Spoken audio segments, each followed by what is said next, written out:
Long before the internet was sanitized, millions of us were playing games that would instantly be banned today. These are the most violent Flash games explained.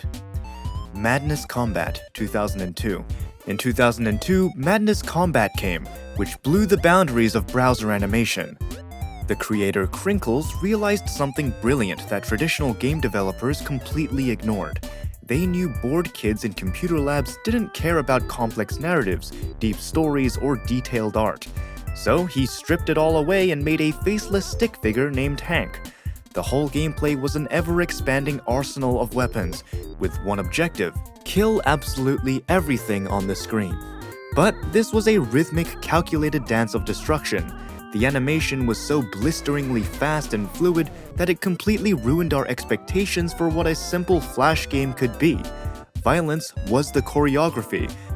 Every kill had weight, every movement had rhythm, and Crinkles understood that better than anyone making games at the time. Madness Combat proved you didn't need a massive studio budget or an age rating to deliver a genuine cinematic punch. You just needed hyper-violence, flawless momentum, and an audience desperate for pure chaos. But this soon became boring, and gamers wanted enemies that felt more human and more brutal, and this was delivered by Whack Your Boss. Whack Your Boss 2004. Back in 2004, this game did something completely different by dropping players into a boring black and white office. At first, it looked like a simple point-and-click puzzle game, but the goal was much darker. Players clicked on normal office items like a stapler, scissors, or a briefcase, and each object triggered a brutal and over-the-top attack on the player's annoying boss. The game became popular at the perfect time. Many people were dealing with the stress and frustration of everyday jobs. Whack Your Boss gave players a way to laugh at those feelings without real consequences. It was the ultimate office worker fantasy, a stress reliever for anyone who had ever hated their workplace or dreamed of getting revenge on a terrible manager. Each sequence played out like a short animated scene, with the boss reacting differently depending on the chosen weapon. A stapler could be turned into a weapon, scissors led to a brutal close-range attack, and even simple objects like a coffee mug or keyboard became tools for exaggerated executions. The game encouraged players to replay it repeatedly just to discover every possible death animation and see how creative or absurd the next kill would become. But before Whack Your Boss became famous, there was one game that changed internet culture forever. Pico School 1999. To find it, we have to go back to 1999 and a Flash game called Pico School. Created by Tom Fulp, the game shocked people because it centered around a school shooting, a topic that would almost certainly be banned from most major platforms today. But Tom Fulp wasn't making much more than just a shock game. He was unknowingly building the origin point of Flash violence culture. This was before anyone knew what edgy internet content would become, before Newgrounds had rules, before there were guidelines to break. The game looked rough and low budget, but that was part of its identity. For many young internet users, that raw and rebellious style was exactly what made it exciting. And what Fulp built around that game mattered just as much as the game itself. Pico School effectively launched Newgrounds as a platform, giving a generation of creators a home where that kind of consent could actually exist. More importantly, the game proved something huge.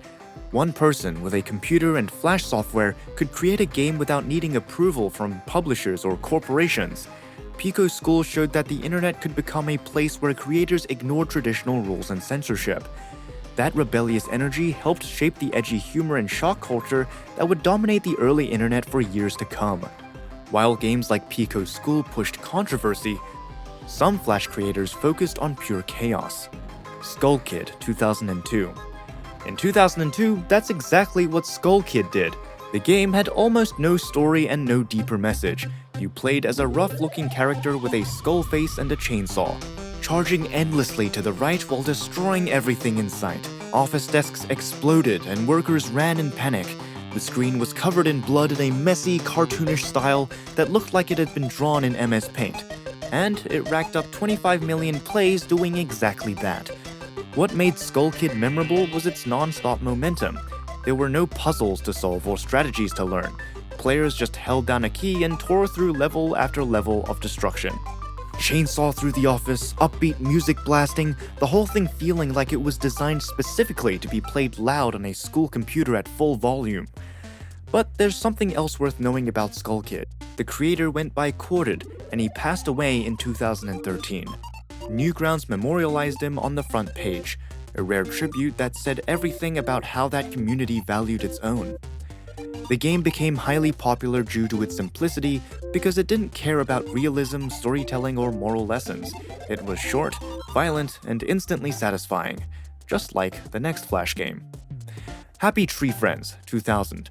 By 2005, Flash creators had figured something out. You don't need a story, an enemy, or even an objective. You just needed to hand the player a ragdoll and a weapon and get out of the way. That was Happy Tree Friends, a small, squishy character that sat in the middle of your screen and took whatever you threw at it. Punches, fire, grenades, gravity guns. The buddy would flinch, fly across the screen, and bounce off the walls, while a damage counter ticked endlessly upward. There was no win condition, no finish line. Just the deeply satisfying feedback loop of causing chaos and watching the numbers go up. It sounds simple because it was, but that was exactly the point. Happy Tree Friends understood something that most developers were still figuring out. That pure consequence-free destruction with the right physics engine behind it was its own reward. It was also one heck of a way to blow off some steam. Let us know in the comments what Flash game you would pick for that. Sift Heads, 2004. Every other Flash game in 2004 was practically screaming for your attention. They threw explosions, chainsaws, and endless waves of enemies right in your face the second the loading bar finished. But Sift Heads did something completely unheard of on Newgrounds. It made you wait. You actually had to sit through a mission briefing. You watched the cinematic cutscenes. You stared through the scope, holding your breath, waiting for the perfect millisecond to line up your shot. It was one of the first browser games that actually demanded your patience. And the crazy part? It worked perfectly. Making you wait built incredible tension. Knowing that a single clean pull of the trigger was the only thing separating a perfect execution from a mission failed screen made every single click feel genuinely high stakes. Sift Heads ran for 5 full serialized entries, with each one building on the last. It proved browser gamers were finally ready for a real story. But slow cinematic tension only gets you so far. Knowing that, developers build exactly what is needed to hack your dopamine receptors. Boxhead The Rooms, 2007. Forget stealth, forget puzzles. What happens when you're trapped in a claustrophobic gray room with an endless, terrifying, massive horde of zombies?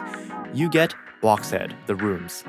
Released in 2007, it was the exact moment Flash games evolved from chaotic art projects into flawlessly engineered addiction.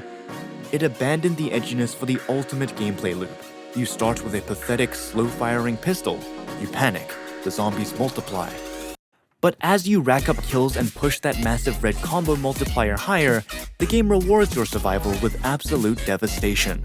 Suddenly, you're not just surviving, you're orchestrating chaos.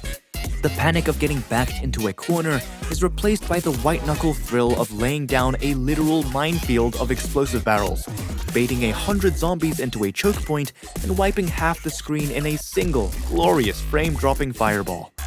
The genius of Boxhead was how it weaponized your own greed.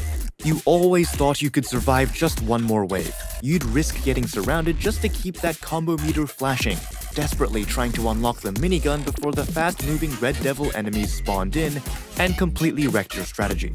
If you stopped moving, you died. If you missed a shot, your multiplier tanked, and you lost your heavy weapons right when the horde doubled in size. At peak Flash, he calculated that Boxhead was generating 400k a year, proving that pure wave survival, done right, wasn't just addictive, it was a business. Boxhead became his flagship IP, and it's not hard to see why. Boxhead stripped away everything unnecessary. No plot, no gimmicks, and left us with a sweat-inducing, endlessly replayable survival masterpiece. It didn't just define the arcade zombie defense genre, it kept us frantically clicking until our mice physically broke. It's easy to dismiss this era as mindless edginess, but these games were the raw, unfiltered blueprints that defined the digital identity of an entire generation. If these digital playgrounds provided you with a much-needed outlet for destruction, make sure to subscribe for more videos like this.